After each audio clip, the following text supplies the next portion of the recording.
What's the story, Morning Glory? What's the word, Hummingbird? Thank you so much for clicking on my channel and for joining me for this review of Seeking Sister Wife Season 4, Episode 6, Sidian and Tosha. So, in this episode, your boy Sidian has arrived in the Philippines to meet a potential sister wife by the name of Ariel. Ariel, as we already know, Tosha had met Ariel when Tasha herself was in the Philippines for work.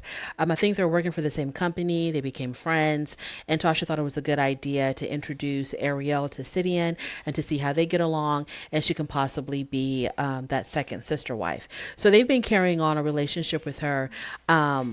Through FaceTime and whatever video chat. Now, Sidian has the opportunity. He had been trying for a while to go to the Philippines to meet Ariel, but because of COVID and travel restrictions, the trip kept on getting delayed. But now finally, he's able to travel again and he has arrived in the Philippines. So he says that the end goal of this trip is to hopefully propose to her. So they finally meet. You can tell that they're both very nervous, probably her more than him.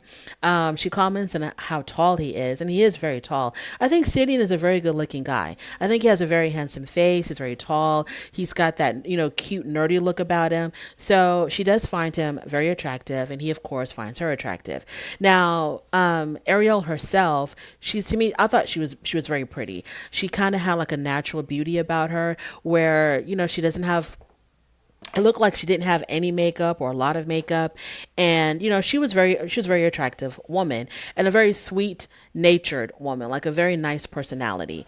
So he is staying, I don't know what you would call it. It was like a little house that is right by the beach, and I thought that the view was breathtaking. So the little house and having this beautiful view of the ocean, I mean, it was just a very romantic setting. It was like there was nowhere else for this to go but towards romance. So um Sidian says that if this does not work out, him and Tasha are back to square one. And the way he said it, it was with a lot of doom and gloom. Like, if this doesn't work out, we're back to square one. Like he was really upset. Like he would be really disappointed if it didn't work out. And my question is this: what is the rush? If this doesn't work out, what's the big deal? You still have Tasha.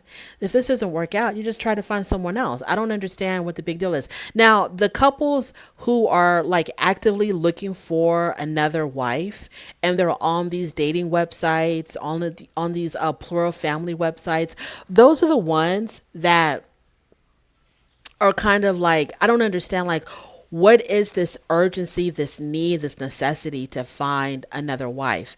Sidian and Tasha did not meet Ariel that way, but they have met potential sister wives that way. I think through dating apps or whatever.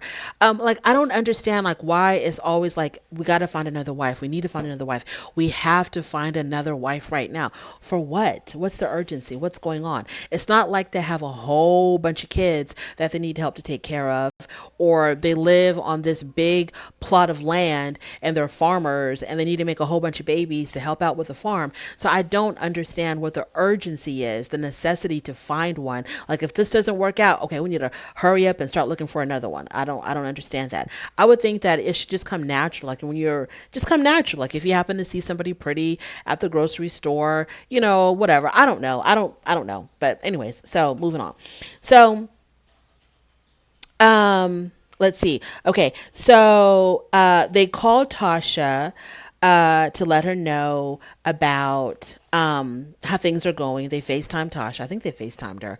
And when Sidian called Tasha and told her that he had arrived and Ariel was with them, Tasha let out this like ear piercing scream because she was so excited. And it's funny to me how some of the it's not funny to me at all.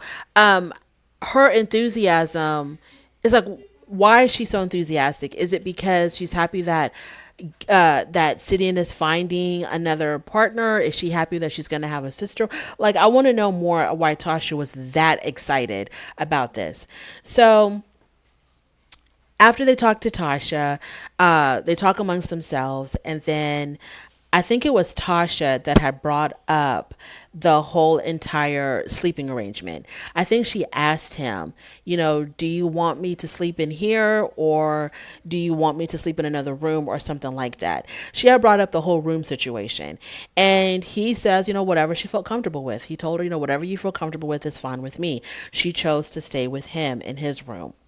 So as they lay there in the bed together, and I think he asked her for a kiss. He was like, you know what, I was just wondering, because he said that he himself was attracted to her. She told us that she was very attracted to him, but she hadn't told him that. So he was trying to figure out exactly, how does she really feel about me? Is she feeling me the way I'm feeling her? So he asked her if he could give her a kiss. She thought he meant sometime in the near future. Like, she didn't think it was right then and there at the moment. And so she said something like, yeah, sure, we can kiss later, or something to that effect. Like, we can kiss at some point, but not now. And he was like, oh, okay. I was kind of expecting one now, but that's fine. We can wait. And, she was like, oh, I didn't know you meant right now. I thought you meant a little bit later. And then it got kind of awkward between them. Now, my question is this, Sidian, why are you not picking up what she's putting down? Because he says, I don't know how she feels about me, so I asked her for a kiss to see how she, but the woman just said that she was willing to share a room with you, and there's only one bed in that room. That should tell you everything you need to know as far as how she's feeling you. But moving on. So he plans this very romantic dinner. And when she comes down, and I remember he told her previously that, yes, they can kiss later, maybe when the sun sets or something like that, they can have their first kiss. So then when she comes down for dinner, she's dressed up really nice in a very pretty dress. And as soon as he sees her, he's like, oh, wow, you look so beautiful. He compliments her profusely. And he doesn't even give her a chance to sit down at the table. He grabs her hand. He's like, let's go look at the sunset. And he was like trying to set up this romantic moment. And it was very obvious what he was trying to do. So they go by the beach and they're looking at the sunset, and boom, it happens. They have their very first kiss. It was good for him. It was good for her. It was good for all of us, because I would not have wanted it to be anything other than that. So when they sit down and they start talking, she's very comfortable with him. He's very comfortable with her. And he tells her that he was doing his research on Filipino women. And he says that he noticed that Filipino women tend to be very traditional, and they expect the man to be the breadwinner and they themselves will be the homemakers. And she says, well, I'm not like that. He says, no, I'm not that traditional. She says, I don't really care about gender roles. I don't care about, she says, I'm an independent woman. I can take care of myself. I don't need a man to take care of me. So no, I'm not of the traditional type. And that's good for him. And I wonder why that was good for him. I wonder if it's because he expects her to work as well. Or I wonder if it's because he doesn't make a whole lot of money or something, and he kind of wonders how she'll feel about that, like if he can be a provider. I wonder why he questioned that, like if she was traditional or not.